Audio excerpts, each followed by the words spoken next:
Nephritic syndrome is a collective term that we use for glomerular disorders that are characterized by a hematuria. The reason why red blood cells can leak into the urine is due to the damage to the basement membrane. Some disorders can provoke a significant glomerular inflammation.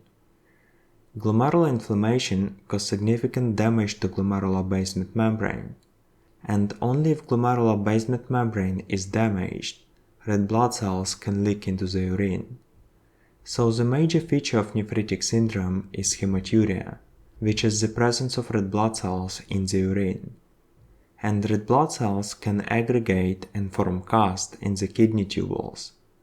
So red blood cell casts are also one of the features of nephritic syndrome. Glomerular inflammation will cause decrease in glomerular filtration rate, which in turn will cause oliguria, azotemia, increase in renin release, and hypertension.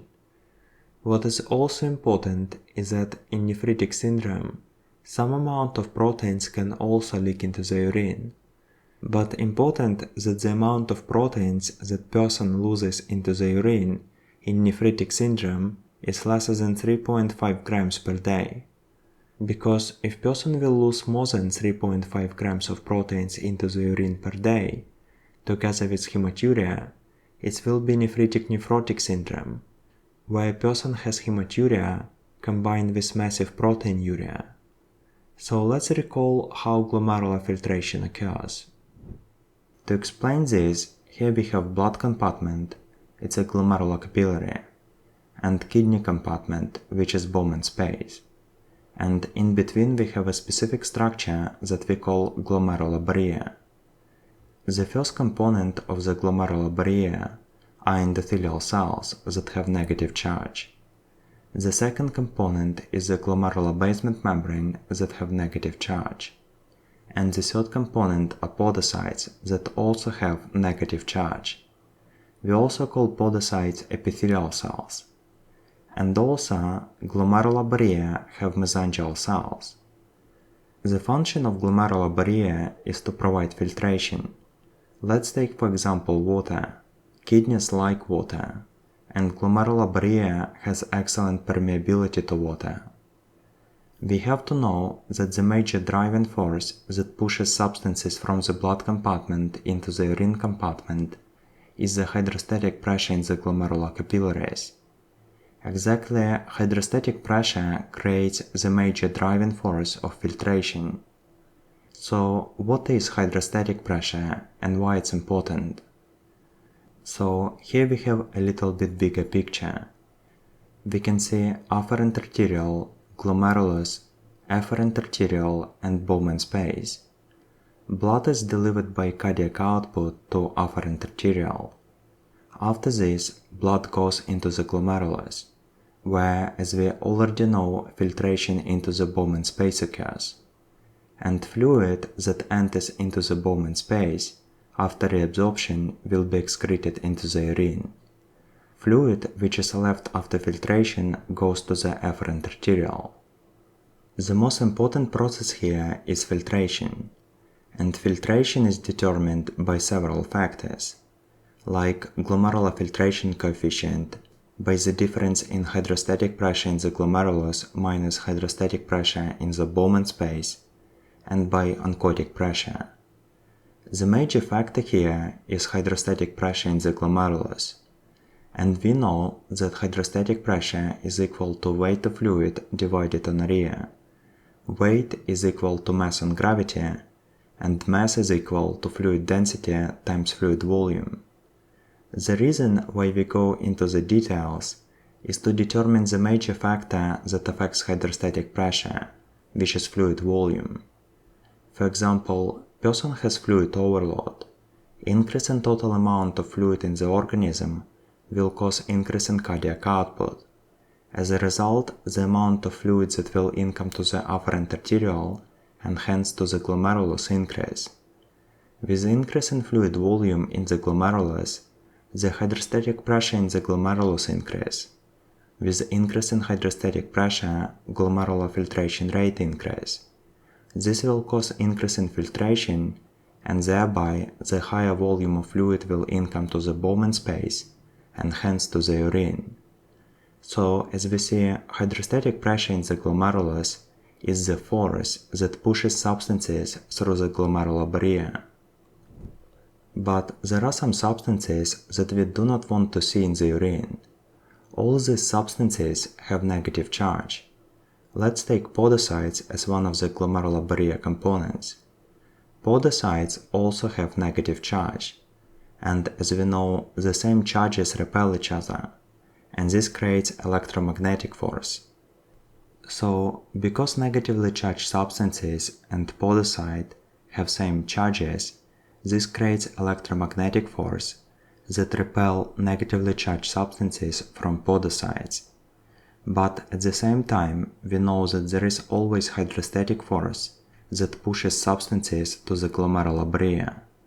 In normal condition, the electromagnetic force is bigger than hydrostatic force, and because of this, negatively charged substances cannot come close to the glomerular barrier. But when injury to podocytes happen, this will cause weakening of podocytes' negative charge. And because it's negative charges that create electromagnetic force, this will cause diminishing of electromagnetic force. And now, hydrostatic force that pushes substances toward glomerular membrane will be bigger than electromagnetic force that repels substances. And in this scenario, negatively charged substances can come close towards glomerular barrier, and some of them can even leak through the glomerular barrier into the urine. So in the blood we have proteins, let's take albumin, and proteins have negative charge, and also we have red blood cells, and compared to proteins, red blood cells are huge, so there is significant size difference between proteins and red blood cells, and as we'll see further, it's very important. The force that pushes proteins towards glomerular barrier is hydrostatic pressure in the glomerulus. The force that repels proteins from the glomerular barrier is the collective electromagnetic force created by negative charges on podocytes, by negative charges on glomerular basement membrane, and by negative charges on endothelial cells. And this collective electromagnetic force is bigger than hydrostatic force. As a result, proteins cannot leak through the glomerular barrier. So, in normal condition, we do not see any proteins in the urine. With the red blood cells, everything is simple. The pores in the glomerular basement membrane are too small for them. So, because red blood cells are very large cells, if glomerular basement membrane is not affected, they cannot leak into the urine, simply because the space in the glomerular basement membrane is too small for them. So, nephritic syndrome is characterized by hematuria, which is a loss of red blood cells into the urine. But in addition to this, in nephritic syndrome, frequently proteinuria is also present. But important that loss of proteins into the urine is less than 3.5 grams per day. And there are several disorders that can cause nephritic syndrome. The first one is infection-associated glomerulonephritis, also called post-streptococcal glomerulonephritis. We have to know that in children, infection-associated glomerulonephritis typically occurs in 2 to 4 weeks after the pharyngeal infection or skin infection, and usually it resolves spontaneously. In adults, infection-associated glomerulonephritis can be caused by both streptococcal and staphylococcal infections. So the key feature in anamnesis is the development of nephritic syndrome in 2 to 4 weeks after the infection. In children, it can be throat infection or skin infection. In adults, it can be any infection, but typically it's skin infection. And the prognosis in adults is not as good in children. Frequently, infection-associated glomerulonephritis can progress to renal insufficiency. So let's explain how infection-associated glomerulonephritis causes nephritic syndrome. So in the blood we have Streptococcus group A, In children, the source of streptococcal infection is typically throat or skin infections. In adults, it's typically skin infection. Streptococcus has a specific protein called M protein virulence factor. B lymphocytes recognize M protein virulence factor as antigen, and in response to antigen, they begin to produce antibodies. As a result, antibodies and antigen bind together and form immune complexes. Immune complexes initially deposit under the endothelial cells, and then gradually immune complexes move into the glomerular basement membrane, and finally they lie down under the podocytes with formation of a so-called subepithelial deposits. Subepithelial deposits give a specific lumpy-bumpy appearance on immune fluorescence. Immune complexes are very reactive substances that cause significant inflammation of the glomerular basement membrane. Inflammation causes substantial damage to glomerular basement membrane. First of all, such damaged basement membrane will have large pores. And the second feature is that such pathological basement membrane has less potent negative charge. As we'll see further, these two features will be present in practically all disorders that lead to a nephritic syndrome. Important that in children immune complexes can simply leave subepithelial space, and in this case infection-associated glomerulonephritis will resolve spontaneously. So it was a major step in pathogenesis of infection-associated glomerulonephritis. The typical feature of infection-associated glomerulonephritis under the light microscopy is the glomerular enlargement, with increasing amount of pro-inflammatory cells, which tell us about substantial inflammation of the glomeruli. On this image we can see hypercellular glomerulus, and the reason is the income of pro-inflammatory cells due to the inflammation of the glomerular basement membrane. Here we can see normal glomerulus with normal amount of cells, and on the right we see hypercellular glomerulus, which tell us about inflammation. So as we see, there is significant difference in the quantity of cells in the glomerulus, and such difference is caused by severe inflammation. On immune fluorescence we can determine a granular pattern, which has a starry sky appearance, or we call it lumpy-bumpy appearance. And on electron microscopy we can determine subepithelial humps. On this image we can see a granular pattern that has a starry sky appearance. Why the pattern is granular is because of immune complexes. And on third image we can see immune complexes which are located under the podocytes, and we call such complexes subepithelial deposits simply because podocytes belong to epithelial cells. So infection-associated glomerulonephritis has a signature subepithelial hump-like deposits. The second pathology that causes nephritic syndrome is diffuse proliferative glomerulonephritis. Diffuse proliferative glomerulonephritis is the most common cause of nephritic syndrome in patients with lupus. So, if we determine red blood cells in the urine in patients with lupus, most probably the causative factor is diffuse proliferative glomerulonephritis. But if person with lupus has massive proteinuria without red blood cells in the urine, it will be a nephrotic syndrome, and in this case the cause will be membranous nephropathy.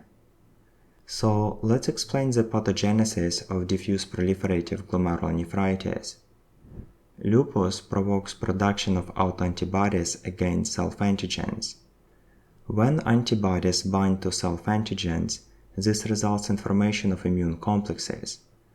And immune complexes begin to deposit right under the endothelial cells. Such location of immune complexes we call subendothelial deposits. The problem is that immune complexes are very aggressive substances, and with time they can provoke severe inflammation that can cause severe damage to the glomerular basement membrane. And with injury, the pores in the basement membrane becomes larger, And the second feature is that with damage, glomerular basement membrane also loses some of its negative charge. So with damage, the negative charge on the surface of the basement membrane becomes less potent. As we see, the consequences of diffuse proliferative glomerulonephritis are the same as in infection-associated glomerulonephritis. It's enlargement of the pores and loss of negative charge.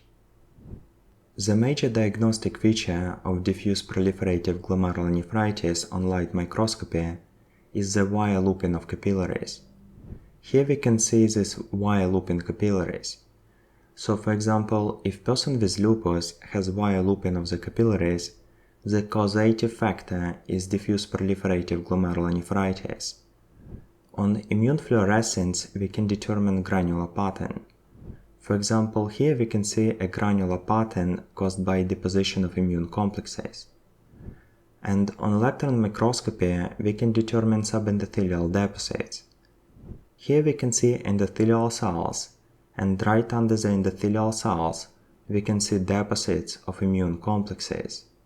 To orientate better, we can see here basement membrane and podocytes. So in case of diffuse proliferative glomerulonephritis, immune complexes are located under the endothelial cells, and we call them subendothelial deposits. And there are certain features that unite infection-associated glomerulonephritis with diffuse proliferative glomerulonephritis. As we see, both of them cause granular pattern on immune fluorescence, but in addition to this, both these two disorders can progress to rapidly progressive glomerulonephritis, which is also called crescentic glomerulonephritis. Rapidly progressive glomerulonephritis is the most severe form of glomerulonephritis that can possibly occur. Typically, crescentic glomerulonephritis is caused by progression of other form of glomerulonephritis. As we said, it can be caused by progression of infection-associated glomerulonephritis and diffuse proliferative glomerulonephritis. And we should know that the third pathology that can also progress to crescentic glomerulonephritis is a Goodpasture syndrome. In Goodpasture syndrome, organisms suddenly begin to produce antibodies against glomerular membrane. Autoantibodies will bind to glomerular membrane in a linear pattern that we can determine on immune fluorescence. Here we can see a typical linear pattern. Why the pattern is linear is because it's just autoantibodies and not immune complexes.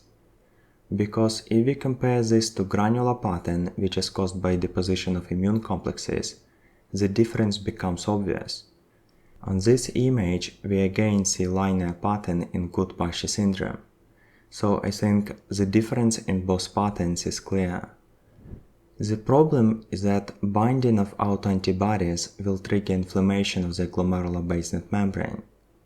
Inflammation causes substantial damage to glomerular basement membrane.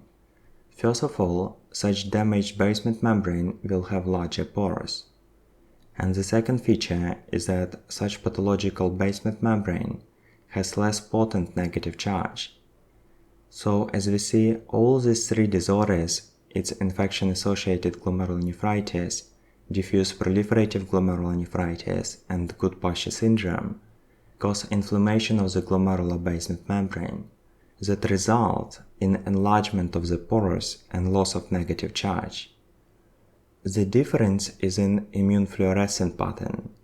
As we see, in Goodpasture syndrome, the pattern is linear because it's just antibodies.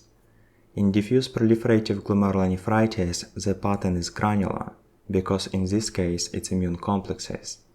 And in infection-associated glomerulonephritis, again, it's immune complexes, so the pattern will be granular.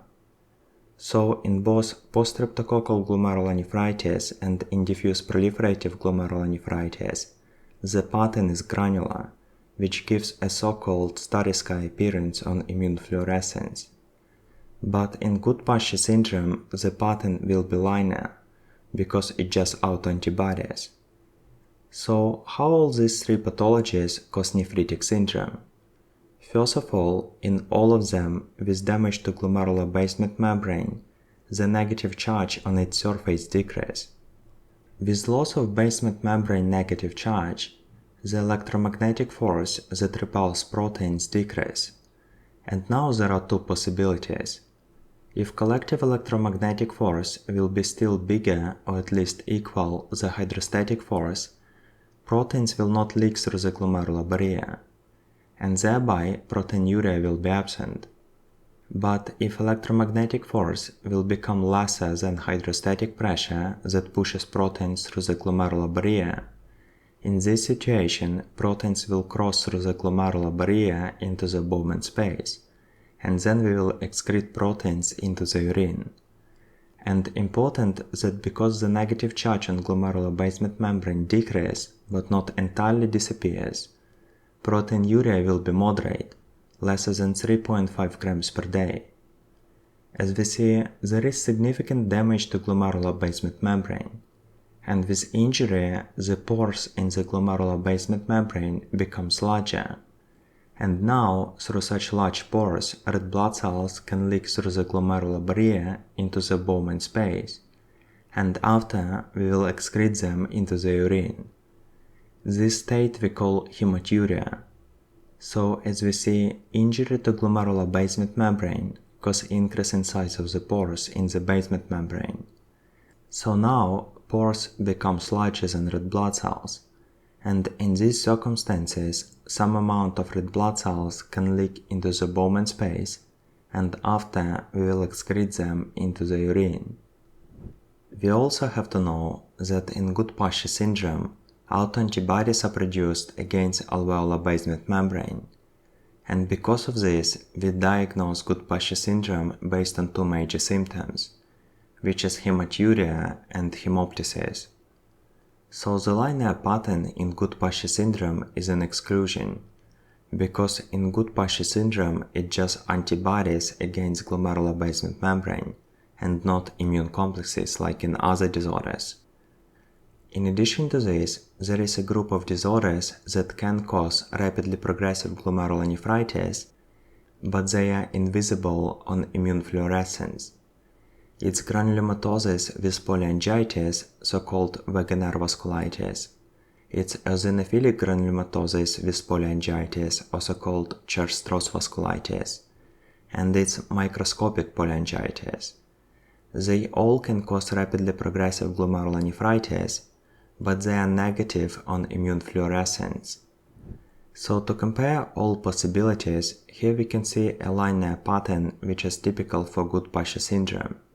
On second image, there is a granular pattern which is typical for post-streptococcal glomerulonephritis and diffuse proliferative glomerulonephritis.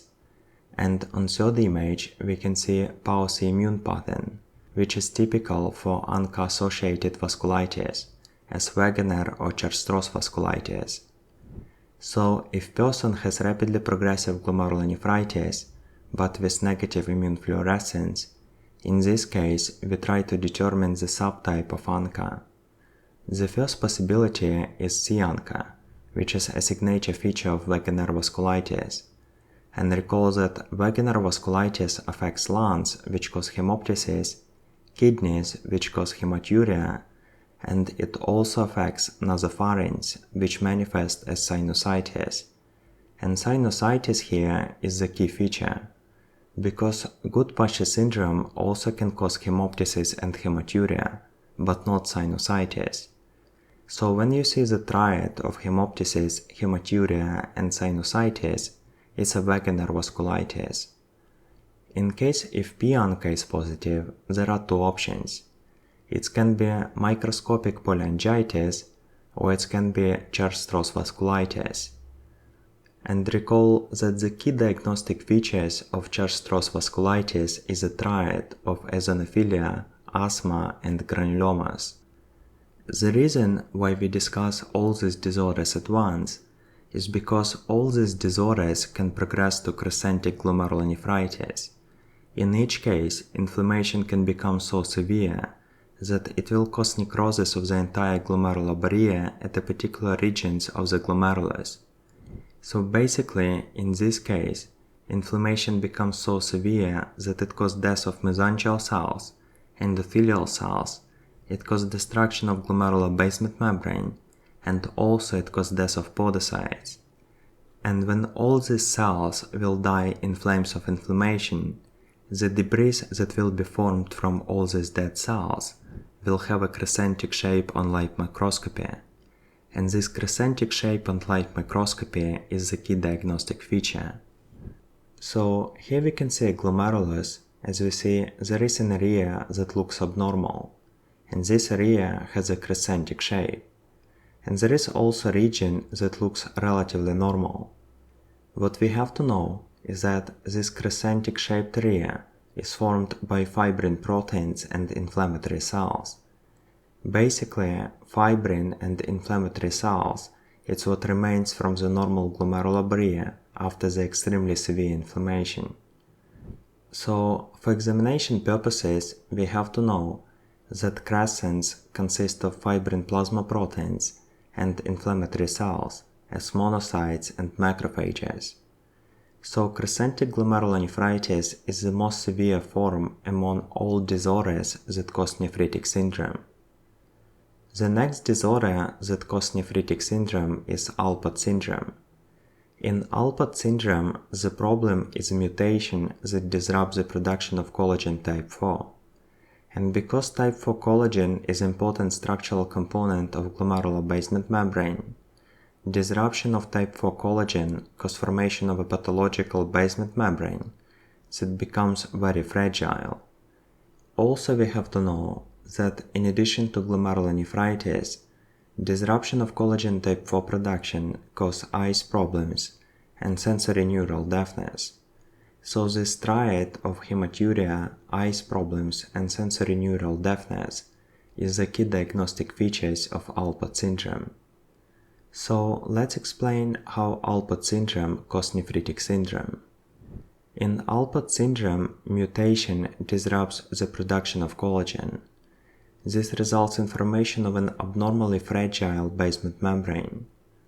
First of all, such basement membrane has large pores, and the second feature is that such pathological basement membrane has less potent negative charge. With loss of basement membrane negative charge, the electromagnetic force that repels proteins decrease. And now there are two possibilities. If collective electromagnetic force will be bigger or at least equal to the hydrostatic force, proteins will not leak through the glomerular barrier, and thereby proteinuria will be absent. But if electromagnetic force will become lesser than hydrostatic pressure that pushes proteins through the glomerular barrier, in this situation proteins will cross through the glomerular barrier into the Bowman space, and then we will excrete proteins into the urine. And important that because the negative charge on glomerular basement membrane decreases but not entirely disappears, proteinuria will be moderate, less than 3.5 grams per day. As we see, there is significant structural abnormalities in glomerular basement membrane structure, and such abnormal basement membrane have large pores. And now, through such large pores, red blood cells can leak through the glomerular barrier into the Bowman space, and after we will excrete them into the urine. This state we call hematuria. So, as we see, structural abnormalities in glomerular basement membrane cause increase in size of the pores in the basement membrane. So now pores becomes larger than red blood cells, and in these circumstances, some amount of red blood cells can leak into the Bowman space, and after we will excrete them into the urine. And this state we call hematuria. The specific feature of Alport syndrome is so-called basket weave appearance of glomerular basement membrane on electron microscopy. On the right we see a normal smooth glomerular basement membrane, and on the left we see that the margins of the glomerular basement membrane are irregular and resemble a basket weave. So this basket weave appearance is also the key diagnostic feature of Alport syndrome. The next disorder that causes nephritic syndrome called Membranoproliferative Glomerulonephritis. And we have to know that there are two types of membranoproliferative glomerulonephritis. Type 1 occurs secondary to hepatitis B or C infections. So if person has red blood cells in the urine and he has hepatitis B or C, most probably the cause is membranoproliferative glomerulonephritis. So let's explain what happens in this disorder. Hepatitis B or C infections cause release of antigens into the blood. In response to this, B lymphocytes begin to produce antibodies against antigens. Antibodies bind to antigens with formation of immune complexes, and immune complexes begin to deposit right under the endothelial cells, where they cause inflammation of the glomerular basement membrane. Inflammation causes structural damage to basement membrane that first of all makes pores in the basement membrane larger, and in addition to this, damaged basement membrane has less potent negative charge. So type 1 membranoproliferative glomerulonephritis is characterized by subendothelial deposits, and because it's immune complexes that are deposited under the endothelial cells, this will give a granular pattern on immune fluorescence. So the key diagnostic features of type 1 membranoproliferative glomerulonephritis is the presence of subendothelial immune complex deposits and granular pattern on immune fluorescence. Type 2 membranoproliferative glomerulonephritis is caused by deposition of C3 nephritic factor within the basement membrane. C3 nephritic factor is actually immunoglobulin G antibodies that can stabilize C3 convertase. With stabilization of C3 convertase, complement system becomes overreactive, and this will cause decrease in C3 complement component.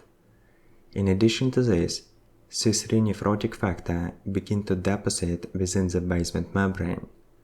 And because C3 nephritic factor is extremely aggressive substance, it causes severe inflammation within the basement membrane that first of all cause structural damage to basement membrane, and in addition to this, damaged basement membrane will have less potent negative charge. To rescue the situation, mesangial cells begin to produce extracellular matrix to envelop these highly dangerous antibodies, and extracellular matrix production by mesangial cells basically split the glomerular basement membrane on two, and we call this Trem-Trek sign. So it was the specific features of type 2 membranoproliferative glomerulonephritis. As we see in both type 1 and type 2 membranoproliferative glomerulonephritis, the pores within the glomerular basement membrane becomes larger, and glomerular basement membrane loses some of its negative charge. With loss of basement membrane negative charge, the electromagnetic force that repels proteins decrease. And now there are two possibilities. If collective electromagnetic force will be still bigger or at least equal the hydrostatic force, proteins will not leak through the glomerular barrier, and thereby proteinuria will be absent. But if electromagnetic force will become lesser than hydrostatic pressure that pushes proteins through the glomerular barrier, in this situation proteins will cross through the glomerular barrier into the Bowman space, and then we will excrete proteins into the urine. And important that because the negative charge on glomerular basement membrane decreases but not entirely disappears, proteinuria will be moderate, lesser than 3.5 grams per day. As we see, there is significant damage to glomerular basement membrane, and with injury, the pores in the glomerular basement membrane becomes larger. And now, through such large pores, red blood cells can leak through the glomerular barrier into the Bowman space, and after we will excrete them into the urine. This state we call hematuria. So as we see, injury to glomerular basement membrane cause increase in size of the pores in the basement membrane. So now pores becomes larger than red blood cells, and in these circumstances some amount of red blood cells can leak into the Bowman space, and after we will excrete them into the urine. So, in type 2 membranoproliferative glomerulonephritis, deposits are located within the basement membrane, and such deposits we call intramembranous. The major diagnostic feature is the presence of glomerular basement membrane splitting that causes tram track appearance. On this image we can see a double contour of glomerular basement membrane, which tell us that basement membrane is split in two. On second image we also see a double contour of glomerular basement membrane but with different stain. So when glomerular basement membrane becomes split in two, we call it double contour sign or tram track sign, which is a signature feature of membranoproliferative glomerulonephritis. On this image we can see immune complexes within the basement membrane, and deposition of immune complexes split basement membrane on two. So we can see a split basement membrane which is composed of first and second layers. So for membranoproliferative glomerulonephritis we should remember a tram track sign. And the last pathology that can cause nephritic syndrome is immunoglobulin A nephropathy, or we call it Berger disease.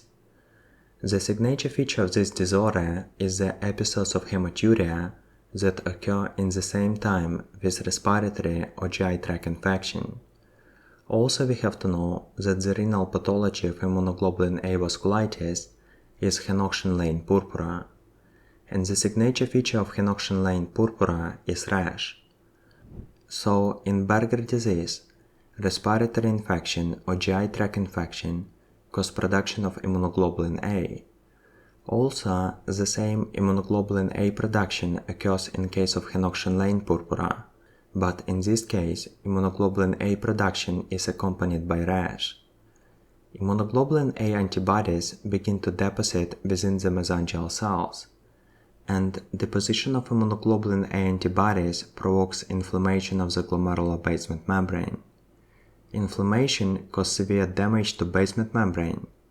First of all, damage causes enlargement of the pores, and in addition to this, damaged basement membrane has less potent negative charge.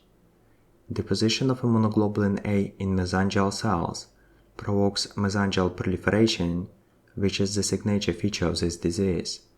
But in addition to this, we see that there is significant damage to basement membrane that caused enlargement of the pores and loss of negative charge.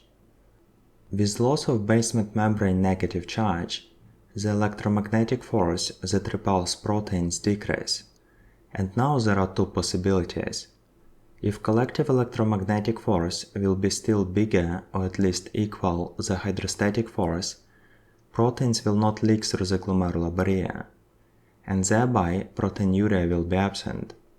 But if electromagnetic force will become lesser than hydrostatic pressure that pushes proteins through the glomerular barrier, in this situation proteins will cross through the glomerular barrier into the Bowman space, and then we will excrete proteins into the urine.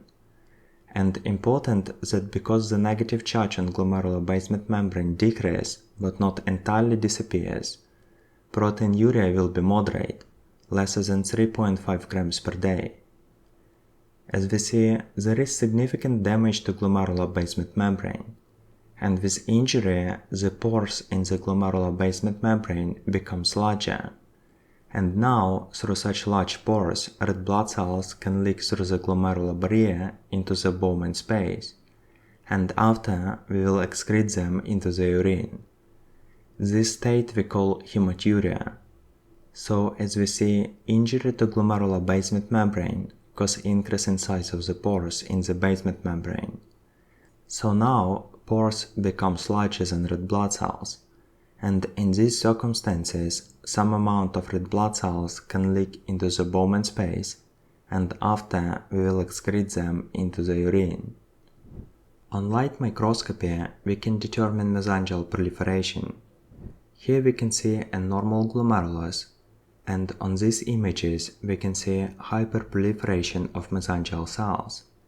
So if we compare the quantity of mesangial cells on both images, it's become clear that on right images the density of mesangial cells is much higher. On immune fluorescence, we can determine immunoglobulin A deposits in the mesangium. There is an image taken from patient with immunoglobulin A nephropathy, and we can see a selective deposition of immune complexes in the mesangium of the glomerulus. On electron microscopy, we also can determine deposition of immune complexes in the mesangium. Here we can see immune complexes that are localized in the mesangium of the glomerulus. So, deposition of immune complexes in the mesangium is a signature feature of immunoglobulin A nephropathy.